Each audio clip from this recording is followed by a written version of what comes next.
What up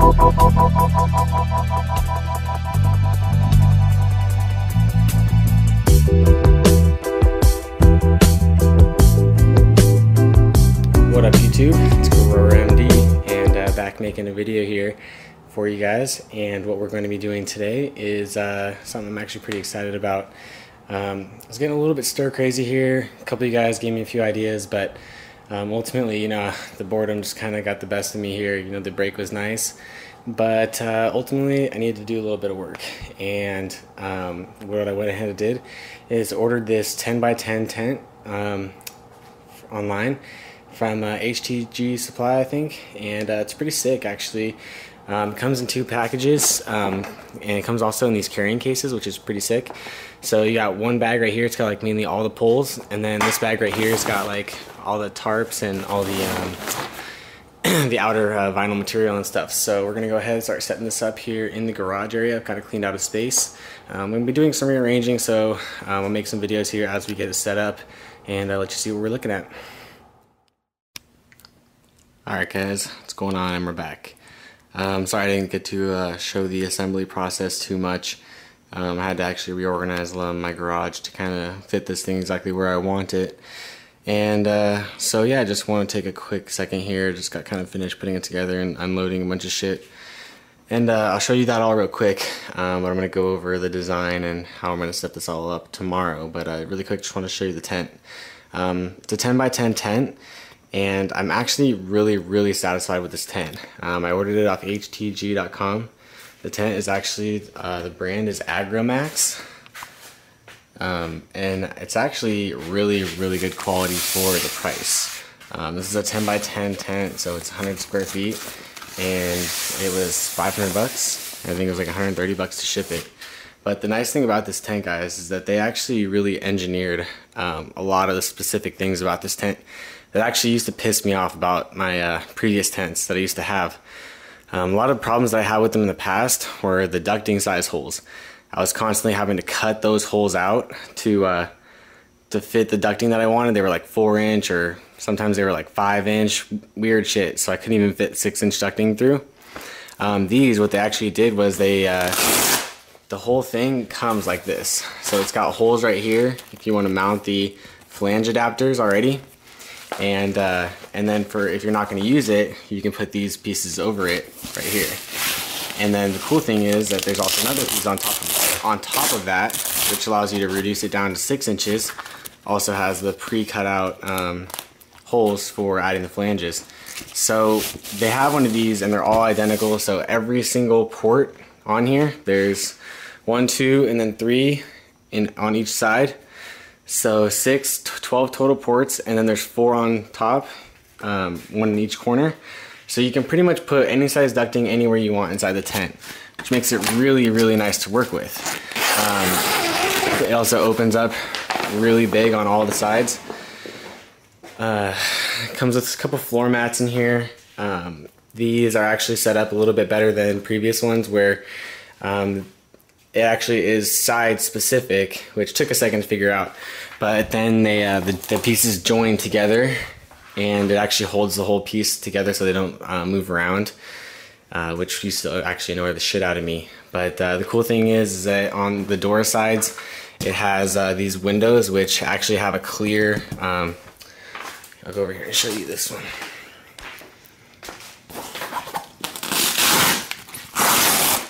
So you can roll this up and stick it up here if you want, but it has a clear window on it, so you can actually just peek inside the tent if you're immersing CO2. You don't actually have to disturb the environment, because for those guys that run in tents, you know that if you're running a controlled environment, it does, just opening it up breaches CO2 or anything like that. So so far I'm really liking the tent. It's got 4 support bars for each quadrant, so each 5x5 area. So I think it's gonna be a perfect little 4,000 watt room. I went down to the storage unit and picked up just a bunch of shit and some of the valuable stuff, just because I'm still feeling a little uneasy. I did move, but I did just want to make sure I was super secure. So I got some fans, some wall mount fans, got a lot of my electrical cord and some ducting, got some air conditioners. I have Bunch of my reflectors, brought all my ballasts home, my lighting controllers, all that shit. And let's see, I only brought 4 reflectors, but over here I got my magnums. We're gonna be putting these guys up. I'll be doing a lot of the installation tomorrow. I got my reservoir over here, some nutrients, got a couple more ballasts. So I got a lot of work to do in here. I'm gonna make this a pretty sick little setup, hopefully.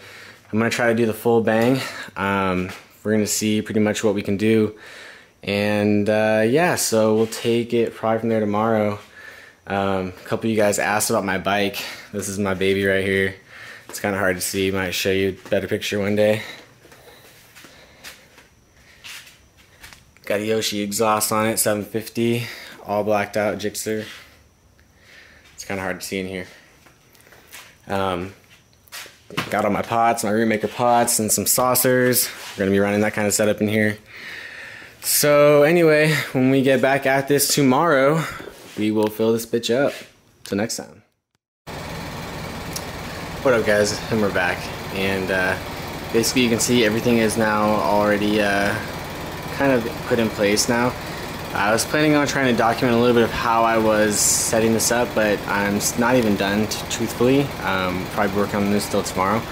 But I just wanted to kind of show you where we're at, because a lot of the main components are in, and I just wanted to go over them really quick, and then we'll talk about the other stuff later.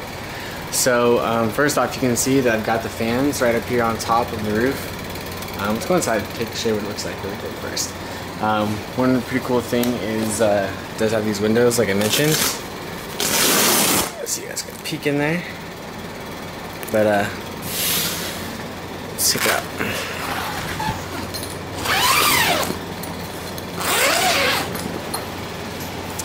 So you can see we've got 4 Magnum Triple XLs, 8-inch going on in here. You can see you've got the air conditioner in the back. Really quick before I even go into this, I just wanted to answer some questions that I had been getting through some comments. No, I did not get busted. My warehouse, I just lost my lease, so I had to move everything. Everything is in storage. I have all my equipment still. You can see that I picked up a bunch of it and brought it in here. You can see I added some T5s in here. That's what this control is up here right now. That way I don't have to run my HPS to get light in here while I'm working. And also if I'm making these videos and stuff, it'll be a lot better. So anyway, you can see what we've done here is we've daisy chained all the reflectors, and the reason I did this is I wanted to try to keep as much free space in here as possible. So I didn't want the fans in here bulking up a lot of space.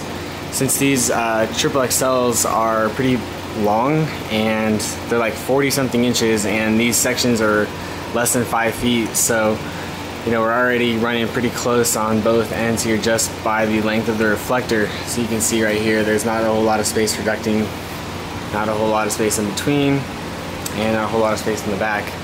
So what we did is we just looped it around.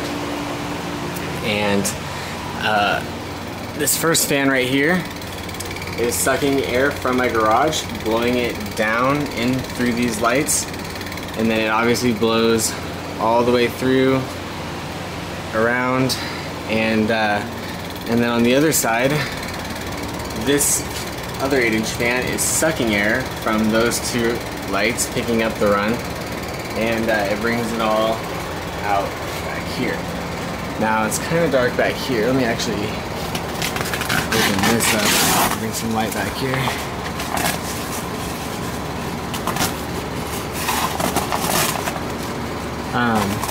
So this silver 6-inch ducting right here is coming from my air conditioner. I've got a backdraft damper on it right here, so when it's not running, there's no air traveling back in through the air conditioner into the tent. And then on the exhaust fan, I'm gonna have to go buy an 8-inch damper. I've never had to actually utilize one of these. Since these fans, I'm actually only gonna be running while the lights are on. You can see back there, it's kind of hard to see, but I've got my Titan lighting controller right there, the 4,000 watts. I'll actually walk around to the other side. And then plugged into that is the 120 timed outlet. So whenever the lights kick on, it kicks on the fans to start running the exhaust fan. Since I am at my house now, I'm not going to be running any unnecessary fans when I don't need to, since it is not affecting any direct air inside the tent. It's actually pulling from my garage, so it's independently cooling the tent without creating negative pressure. Or I mean the lights, excuse me. But you can also see we've got the controller hooked up here. So I've got my Sentinel CHHH4 or something like that. It's the all-in-one. We're going to be utilizing everything on here except for the CO2.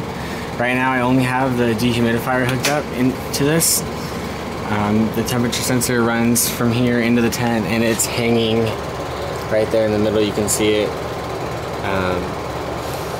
So right now everything's running pretty good. 75 degrees. 42% humidity, and let me show you what it's like when we kick on the lights.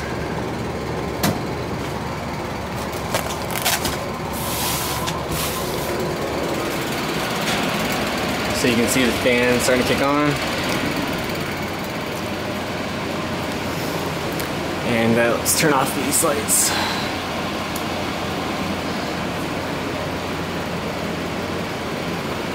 So everything's kicking up.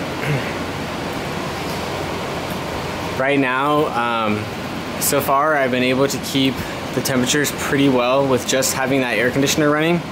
I don't have any intake or exhaust fan hooked up. That's what I'm going to be working on tomorrow. But what I want to do is I'm actually going to let this run on all night and see what we get in a 24-hour period. It holds temperatures pretty well. I want to see, you know, whether I'm going to need to, you know, supplement with the fresh air. I'm going to probably be doing quite a bit of variation change. I do still have 2 more fans here to hook up for intake and exhaust if need be. And the last thing I also need to do tomorrow is to hook up my my oscillating fans. So I have like 4 of those I brought. I think I'm only going to end up putting 3 in here. But yeah, it should be plenty of air movement, I think. And so far, you know, this seems to really cool the lights. I gave everything a really nice scrub in the tent, since a lot of this stuff was sitting in storage for a few months and it wasn't cleaned before it went into storage. I wanted to make sure everything was really nice and clean coming in here, so cleaned the air conditioner, cleaned all the lights, cleaned all the glass. Even on these 8-inch fans up here, I went in, took them all apart. Well, not took them apart, but opened them up and cleaned the fins on the inside, wiped out all the dust. So everything is really nice and clean in here, and I'm really looking forward to actually getting something going. I do want to do some experimenting before I really put any plants in here to see how temperatures run and do a little variation change. So I'll probably do a lot of that experimenting over the course of this weekend. It's Friday right now, and when I get everything all nailed in, I'll make a final configuration video, and we should be pretty much ready to rock and roll. We'll put some plants in here and get something going. We got a lot of good space. And I'm really loving this tent so far, guys. So, yeah, we've got. What up, guys? And we're back. And just wanted to make a video here to update pretty much what I would call the final first configuration. I'm still running a little bit of tests to see if this is exactly where I want it. But I did decide to hook up an intake and an exhaust fan. You can see right now I got the intake fan basically just really simply propped up. It's reduced down to 4 inches, just shooting in right here at the bottom. I'm not too particularly interested in having a whole lot of air from the garage necessarily blowing in there. I just want to have some source of fresh air to be able to replenish when it does kick on the cooling device. You'll be able to see up here in that back corner is the exhaust fan, and that I also have going to the back board and exhausting right directly out of the garage. And right now I have both the intake and exhaust hooked up to speed controllers, both of which are pretty much right here next to the fan, and they're both turned down to pretty much low right now, just to make sure. I don't want a whole lot of air going in or out, since I am utilizing the air conditioner to maintain a whole lot of that environment. But what I'm trying to do is make sure that that will coincide with the controller in here. Now right now the air conditioner in there is set to 75. I've only had it running for a couple minutes.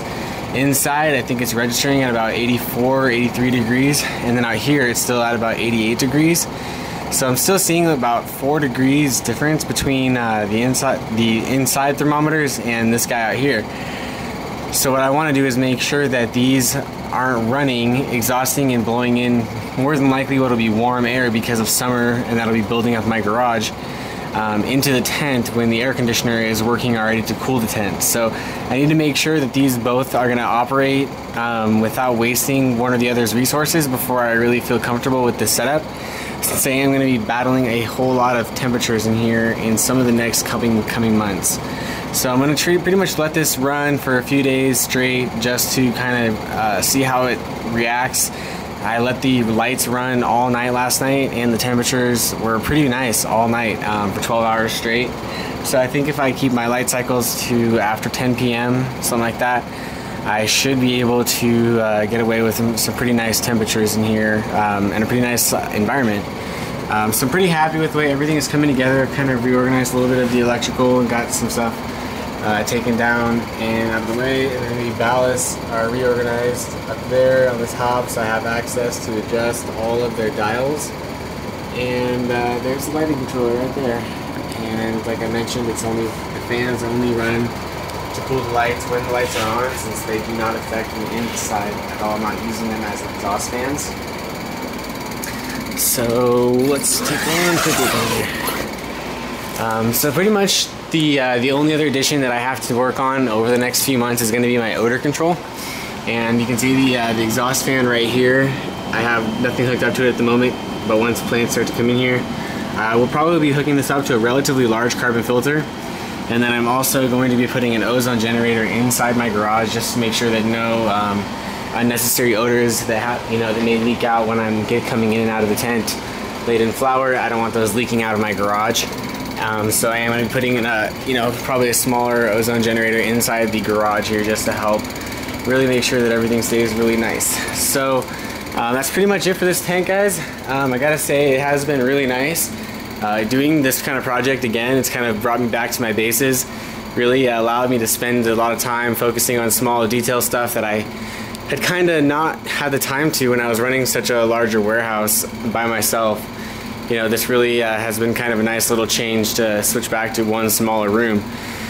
And like hopefully a lot of you guys have noticed, I've always tried to keep a lot of the bullshit that happens on YouTube aside out of my videos. I always like to try to keep it drama free because frankly I don't really have time to follow a whole lot of that bullshit, but it does happen way more often than it should. And it's pretty sad when the people that I think are pretty skilled growers sitting around bashing on people that make these long videos talking, describing shit, saying it's a waste of time, and then when they decide to make those long videos, it's them completely just making an irrelevant subject video. So I'm going to try to avoid all that topic matter for you guys. I know it happens, and we're just going to skip right through it. I'm going to try to document pretty much everything that goes on in here for you guys, so you can see the progress and all the little changes and nuances that I do in here that I think will make things a lot easier for me, and hopefully some of you guys as well. So I'm really excited to get some stuff going on in here. I'm still working on plants in the meantime. It's kind of a weird change of events for me for the first time in a long time, not having my own set of plants to control when my gardens go active. So it is kind of unfortunate, but I am kind of glad at the same time, because I think if I had plants right now, they would already be in here, and I really want to spend some time dialing in my environment before I feel safe putting plants in here, because I want this to be a really successful grow, really easy, nice and automatic, and I have some pretty cool plans for dealing with the watering system and stuff to make sure that this all goes automatic and to coincide with all the environment. So that's pretty much it for this video, guys. If you have any questions, please feel free to let me know. Please be patient with me. I know a lot of you guys get frustrated. I haven't been able to get back to a lot of questions, but I promise that once this project starts to settle in, I will have a little bit more free time, and we will try to get back to answering all your comments and questions. So until next time, guys, peace out.